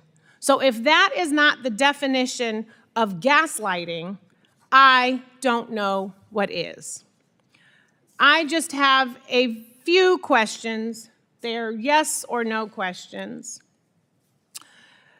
Mr. Figueiredo, did I pronounce it correctly? All right, apologies. Yes or no? Is it true that you are currently under investigation by the Brazilian Federal Police for your role in the January 8th coup attempt? I don't know. I haven't received the proper Thank you, notice. moving on, reclaiming. Is it true that an official report from the federal police provides evidence of your participation in a group created to, quote, discredit the electoral process, plan the execution of a coup d'etat, and abolish the democratic rule of law? Same answer. You don't know, okay. Do you disavow the military dictatorship that ruled Brazil from 1979 to 1985? This has nothing to do with what we're Okay, discussing yes here. or no, please? This has nothing to do with what we're Yes or discussing. no? Reclaim, I can ask, this is my hearing. And I can Yes answer- or no? With all due First respect, Amendment I would rights, I hope that can there answer would be respect whatever I shown want. to the witness, too. Moving on. With all due respect for the witness and vice versa. Mr. Chair, vice versa. Mr. Schellenberger, yes or no? Is it true that you have repeatedly published false information that defamed public figures who are dedicated to combating disinformation? No. Including, okay, thank you for that response. Mr. De Silva, I have some remaining questions for you. Can you talk about information that was coming out regarding the January 8th attempted coup and what can be done to make sure that accurate information is shared for Brazilians and for the global community? I think respecting, protecting, strengthening democracy is incredibly important. And I do also agree that we have a real problem with the proliferation of misinformation and disinformation. Thanks, Congresswoman. I think, is it a yes or no It question, is not a ma'am? yes or no question. Order, please. Can you repeat the question, Congresswoman? Yes. To what extent, if at all, did the events of January 8th pose a threat to Brazil's democracy and constitute an attempted coup d'etat? And what are the implications of the attempts to manipulate and deny the nature of the January 8th attack? I believe we still need to wait for a few months until the investigations are finalized. But recently, as I noted in response to Congresswoman Wild, there has been substantial evidence that there was a plot to stage a coup, that this plot started with the discrediting of the electoral process to seed, among the people, the idea that the elections were going to be defrauded beforehand. And then after the elections took place, there was the idea was to create chaos so that the military could take over based on that sketchy interpretation of Article 142 of the Constitution. So that's the plot that emerges from those documents. I think when it comes to cross-national discussions of domestic political issues, there's always a gap of information that needs to be filled. So a lot of what's happening in Brazil doesn't seem to come across clearly to U.S. authorities as well as the general public. So, for instance, I guess the premise of this conversation has been that Mr. Moraes has taken down social media posts and profiles from the Brazilian right. When I actually demonstrate on page 5 of my testimony that, first of all, it's not just Justice Moraes, right? It's 2 courts involved in this with many justices. And second, that many of these posts and profiles taken down also are from people from the left. And last week, actually, President Lula was fined for a speech that he gave back in the campaign by the TSE, the Electoral Superior Court, which is presided over by Mr. Moraes. So how can one say that there is a collusion between Mr. Moraes and President Lula when the court that Mr. Moraes presides has just fined President Lula for a speech that he gave back in the elections, right? But all these details, it's difficult to convey them because they relate to so specific things. And the same is true for law, right? I believe that I'm the only person in this room that has a Brazilian law degree. You're not. And yet, there's a lot of people who want to, interrogate aspects of our criminal procedure in a hearing in the U.S. Congress. I mean, with what information, right? And honestly, with what authority? I think, I believe it's important to have cross-country conversations about domestic political issues, but these need to be more well-informed sometimes. Thank you. Thank you. Mr. Chair, we don't have times. We don't use them in Okay. this subcommittee. I have one more question. What is your assessment of the ways in which, and this is for Mr. Da Silva, what is your assessment of the ways in which Brazil's judicial institutions and Congress responded to the events of January 8th? Initially, in the very aftermath of the event, there was great union in the country, not only among the 3 government branches, but even among governors. I believe I was reading, a lot of times it was mentioned here, articles by Jack Nickas from the New York Times. He has written critically about the Brazilian Supreme Court, but he also wrote an article praising Brazil for the way it responded to the January 8 attacks, where there was great union in the country as opposed to the United States. There were investigative proceedings that took place in Congress about this, which produced a very important report that I think needs to go on record. And the Brazilian judiciary is responding through these investigations that we've been mentioning, as well as directly because about 1,000 people were arrested in the buildings, and they're being tried right now as we speak. Some of them are being convicted, for different penalties according to their involvement in the events. I guess about half of them have been given plea deals by which they are not going to even be prosecuted, which to me indicates that the court is trying to sort out who needs to be held really accountable for engaging in violent acts and who had a more ancillary role. So, I think the institutions are responding as they are supposed to do. I mean, this is not an easy situation for any country to navigate, right? And the Brazilian democracy is very young. It's only about 35 years old. People talk here about censorship and censoring speech of journalists. This is what happened to journalists in the military regime in Brazil. Mr. Herzog was suicided in prisons for trying to critique the regime. There's nothing that's vaguely similar to what happened back then happening right now. Thank you. Thank you, and I would just add, I was also there when the arrests were made for the alleged assassination of the Councilwoman Marielle DeFranco. And so as we talk about people being able to speak up and speak out and not be afraid for their lives, I just want to bring her back into this fold. Thank you, Mr. Chair. I have no further questions. Mr. Castro. Thank you, Chairman, and thank you, Ranking Member, and thank you all guys for your testimony today.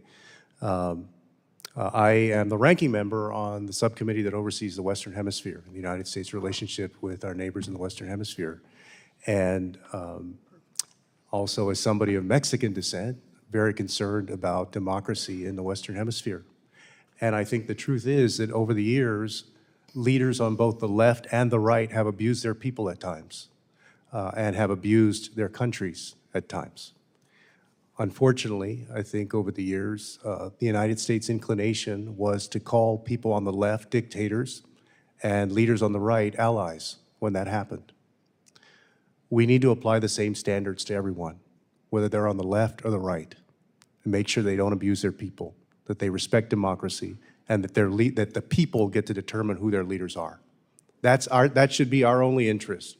Our interest is not in picking who Brazil elects as their leaders. That's the choice for the Brazilian people. And so, to the extent that y'all have relayed serious concerns about what's going on in Brazil, then we should look at those and we should have conversations with the Brazilians. I think that is fair. But I also want to be clear that these issues didn't start on January 8th of 2023. There were some very deep issues with President Bolsonaro, and I'm sure with presidents, perhaps on both sides before that. And so I wanted to ask you, Mr. De Sá Silva, I'm sorry, I apologize if I mispronounced your name, but what are some of the issues? Because we need some context here, right? The world didn't start in Brazil 2 years ago. So what was going on before that with President Bolsonaro? You mean before President Bolsonaro? Well, during that term, well, here, give us, we have a few minutes. I promise I won't go too long, but look. Oh, I actually teach in it. Go ahead. Yeah, I mean, you said that democracy is only 35 years old. Kind of the evolution of that and how we get here. Look, y'all know that in Latin America, there were disappearances in different parts of Latin America. There are families that still don't know what happened to their kids, right? So getting democracy in Latin America right is very important. Respect for human rights is very important. So how do we get to where we are in Brazil? Thank you, Congressman. I actually teach an entire course about Brazil from 1988 to 2018 to my students, and it's very interesting because the first 2/3 of the course, I guide them through a process that was very positive for the country of consolidating democratic institutions, democratic practices, and harvesting the fruits that come from this process. In 1988, we had our Constitution. Next year, we had our first election. We had President Collor, who served for a few years. He had was impeached There was maybe a hiccup in the process. But after that, Itamar Franco took over as rose as the president. Brazil adopted the Real Plan, which stabilized currency. That was very important. It had a very important effect in reducing poverty and in giving people predictability. Cardoso had 2 terms, and then Lula was elected. It was a beautiful scene to see Cardoso passing the sash to Lula, right? A university professor from São Paulo passing a sash onto a metal worker. This shows that rotation occurs in power. And then we had President Dilma Rousseff. She made some mistakes, especially in economic policy, right? But then, after 2013, 2014, the country has been through a turmoil, which deepened or really caused political polarization. And I believe at this point, the Brazilian history converges somehow with the history of the US and many of the democracies that are under stress right now, because we have all these factors: polarization, extremism, the role of social media in help to spread misinformation, right? And really producing a political culture that's antagonistic to democracy and to the rule of law. I hope that gives you some sense. And I wanted to ask y'all, we had in our own country January 6th of 2021, which has been described as an insurrection. I think that it was a kind of attempted coup. In Brazil, you had January 8th, 2023. Where is Brazil in holding people accountable, the people that were directly involved in that attack? There are several key differences. The first one is that you can claim that January 6th was an insurrection. You can claim that, but because President Trump was in power. But in Brazil, Lula was the president already, had been for 8 days on January 8th. So I don't think we had an insurrection, because what would be the outcome of the insurrection? Let's say on January 6th. But we've seen in Latin America and around the world, leaders can get overthrown by insurrections and coups. But Lula wasn't even there. No one was there. It was a Sunday. So it was definitely a riot that went out of control. But if you overtake the building and you don't let government operate I and agree so with forth. You. I was the first one. I was working on the largest TV network at the moment. I asked to join in and get on air, and I was the first one on air saying these people were stupid from doing what they were doing, and they should go back home. So you think they should be held accountable? I think they should be held accountable by the crimes they committed individually, meaning if they desecrated public patrimony, yes, definitely. Let's hold them accountable. But they were not attempting a coup d'etat. There was no way, that was not possible. You cannot commit, there's a law professor here, you cannot commit a crime if the crime is impossible. Right. That's a principle in the law. Yeah, okay, so we disagree on that, but I get it. But let me ask one more question, because y'all have had a long hearing as subcommittees go, all right? On the question of Rumble, the Brazilian government, in September 2021, then President Bolsonaro attempted to ban social media companies from removing certain content. And under that policy, social media companies would not be able to remove any content unless it pertained to nudity, drugs, and violence, or if they encourage specific crimes. And so here you've been making the case that the current Brazilian government shouldn't call Rumble and say, hey, take down this specific post or so forth, right?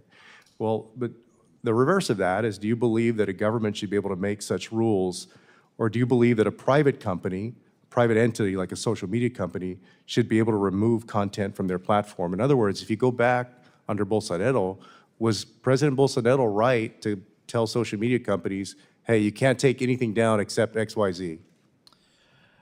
With respect to Rumble, Brazil has no jurisdiction on anything on Rumble whatsoever. We do not have employees there. We do not operate there. We're a U.S. company with offices in Canada as well.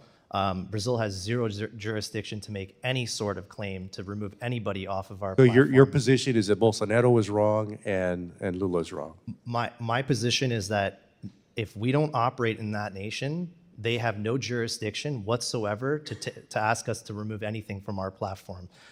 Rumble operates under the laws of the United States, which is the First Amendment, and we believe, and we all believe in this room, that freedom of expression is a human right, which is also Article 19 of the UN Universal Declaration of Human Rights. So when someone asks to remove a political creator or a non-political creator that doesn't violate the terms of service of any platform, I'm fully opposed to that. Well, no, and I just want us to be consistent, right? Because the point that I've made is that under the left and the right, you've had presidents who get heavy-handed, right? And like I said, we should take a look and talk to the Brazilians if they are infringing on different free speech issues. But this has happened repeatedly in different ways with people in different parts of the political spectrum. And we have to be mindful of that as well. I yield back, Chairman. Thank you very much, Mr. Castro, for those comments, because I do believe that this is a pivot point, and I think we need to be making a very clear statement to Lula and to the Supreme Court that it is intolerable to violate freedom of expression, freedom of speech. You know, Lula himself compared the Israelis to it's like when Hitler decided to kill the Jews. I abhor that comment that Lula made. Reuters reported it. But it's a free speech. He has an opportunity to say it. And you know, I don't agree with it, but he has the right to say it. And I would say equally, people who disagree with the Lula government or with the Supreme Court should have an unfettered ability to speak out without facing potential criminal charges, without being deplatformed. And to that, I would like to just ask Christopher Pavlovsky, what kind of Rumble creators were targeted for orders? You know, who were they focusing on? So we've received multiple orders from the Brazilian Supreme Court, and they range from various different creators, some political, some journalists, some, I would say, just that talk about anything. The very first order that did come to Rumble to remove, and we had multiple orders on this individual specifically, was a person by the name of Monarch, who, as my understanding, is like the Joe Rogan of Brazil and has no real political affiliation or is, you know, identifies with any political side at all. And that was the first order that we received to remove. Ms. Wild? Thank you, Mr. Chairman. Mr. Figueiredo, close enough? Good job. I have a few simple questions. Would appreciate simple answers, and I know the chairman would like to get us out of here by noon, so maybe we can expedite this. Can we agree, you and I, that the 1964 to 1985 military government was an anti-democratic regime responsible for killing hundreds of political opponents? It depends.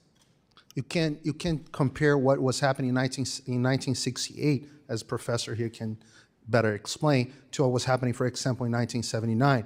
When my grandfather was president, for example, he already got in power with the AI-5, which was a very undemocratic act. It was not in place anymore. First thing that he did was to give amnesty to political prisoners. We had free speech. We had the Supreme Court working. I'm trying to answer your question. So you disagree that the military government was an anti-democratic regime? Well, it's a nuanced answer, like I just said. Part of it, yes. Part of it, no. Okay. Do you agree that they killed hundreds of political opponents? Some of them, yes, and some of them in the guerrilla as well. Okay. But I don't think that's the purpose of what we're talking about here. This is not a hearing about the history of Brazil. It's about what's happening now. Okay, so let's move on. Do you believe that the 2022 elections, and by the way, history does dictate what a democracy looks like, as I noted in my opening remarks. So history is very, very relevant. Yeah. Do you believe, sir, that the 2022 elections were in fact free and fair? I do not. Do you believe that the Brazilian Armed Forces then should have acted to support President Bolsonaro's draft decree? Who? I'm sorry? Do you believe that the Brazilian Armed Forces should have acted to overturn the 2022 election results? I do not. Okay, so even though you don't believe them to have been fair and free, you don't believe that the armed forces, you believe they properly acted in not acting to overturn those results? Madam Congresswoman, are you familiar with the report of the military on the elections of Brazil? I am, yes, but So what do you think they should have done no. when they I get realized to that ask the Brazilian questions. elections It's a was? simple, do you believe that the armed forces acted appropriately? I do not. And let me just read a few statements by former President Bolsonaro, and let's just see if we can agree or disagree on this. These are quotes. Elections won't change anything in this country. It will only change on the day that we break out in civil war here and do the job that the military regime did not do, killing 30,000. If some innocent people die, that's fine. In every war, innocent people die. Agree or disagree with that statement? That statement is from 1994, and I completely disagree with it. And You're I think very President familiar Bo- with the statement. Yes, he made it as a member of Congress, but then years Yes. later as a presidential candidate. So I he disagree. refused. He refused to disavow that statement. So you agree or disagree I with that? completely disagree with that statement. Okay. And then he went on to say, I have three alternatives for my future: being arrested, killed, or victory. Do you agree or disagree with that statement at the time that he made it? Well, I think he has a very high chance of being arrested, but I disagree with his statement as well. And do you see that as an acknowledgement that he might lose the 2022 election, his statement? I think he expressed his distrust on the electoral system since the beginning.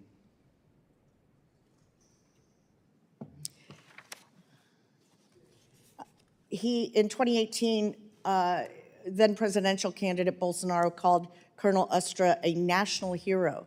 Would you agree or disagree with that? I don't have enough information to answer that question. Okay. And in office, he reinstated commemorations of the 1964 military coup and openly celebrated the military dictatorship. Agree or disagree with that? Agree. action?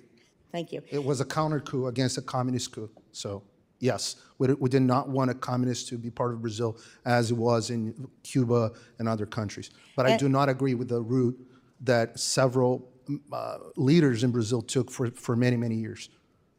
And I come from a family that has been fighting for democracy for a long time. And that's the legacy of my grandfather, restoring full democracy in Brazil. So I'm very supportive of that. I appreciate your family's efforts at restoring democracy and upholding democracy. And just because you have pointed out earlier on one of my particular interests, I wanted to bring to your attention public remarks that I'm sure you have heard the former president say attacking the LGBTQ community. One example being that he stated he could never love any of his children if they were gay. Do you find such comments harmful to marginalized communities in Brazil and ultimately to a Brazilian democracy? Well, I don't agree with these remarks, but I'm not here to defend President Bolsonaro. I'm here to defend free speech. Okay, I'm not asking you to. My question is, With all due respect, let me this finish is my not question. a inquisition of... But it's a a hearing former about president. democracy, and I just want to know whether the witness believes that those kinds of statements are supportive of a democracy. I don't think they're nice statements, I but don't I think think they're the protected. witness needs to answer that. I think we've veered so far away from the purpose of this. I mean, I could talk about skepticism for elections. In my first election, 2,000 dead people voted against me. It was engineered by the Democrats in the city of Trenton. When I tried to get the officials to look into it, and we verified it had happened, they would not do it. We got the verification that it happened, but there was no effort to hold people to account. Okay, you just move on. There is a healthy skepticism that we should all have. Matter of fact, my opponent went into court to keep the city of Trenton open beyond the time limit because it was raining out, And the fear was some people might not be able to make it to the polls. They were going to count how many people they needed in order to defeat me. Now, I learned from it. I became friends with a lot of people. The county clerk told us, do you ever wonder why you never got the A ballot position? Because they used to refrigerate the ball. He would put his hand in, pull out the A position, and the Democrats would get the A position each and every year. And a similar type of effort was lodged against me with people who were dead voting. That said, I still believe in the system. I still believe that we need to have a healthy skepticism. I have a healthy skepticism. You know, I voted to ensure that Biden was made the president during the Electoral College. Why? Because we could not prove, or the administration could not prove that it had been falsified. But there was all kinds of mistakes made, and I also had to look back at it as my own experience, but you got to be able to prove it. But that said, you move on. This hearing is not a relitigation of January 6th or January 8th, despite some efforts to cloud over this issue of freedom of expression being violated with impunity. So we're going to keep a focus on that. Lulu does not have a right, nor does the Supreme Court justice in Brazil, to violate people's free speech rights, which are universally recognized. And as you pointed out, Mr. Schlesinger, in your statement, the Constitution couldn't be clearer. That's what this is about. So any other thought, what do you think about this? What do you think about that? Really is a distraction in a very real way. Again, so I would ask, and I am going to honestly continue pushing very hard to ensure that free speech rights, which are universally recognized, are recognized by Brazil. Hearing's adjourned. Let the record reflect that the chairman has cut off the ranking member in contravention of our usual tradition of not doing so. Well, with all respect, we reconvene. Make your final statement. Thank you. You're welcome.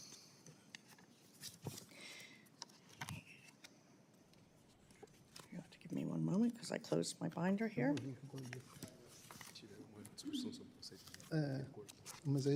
And thank you for your courtesy, Mr. Chairman. I appreciate that. I do want to address what I consider to be the harmful impact of oligarchs on a democracy. And in particular, there's been a great deal of defense in this hearing today of Mr. Musk and his platform.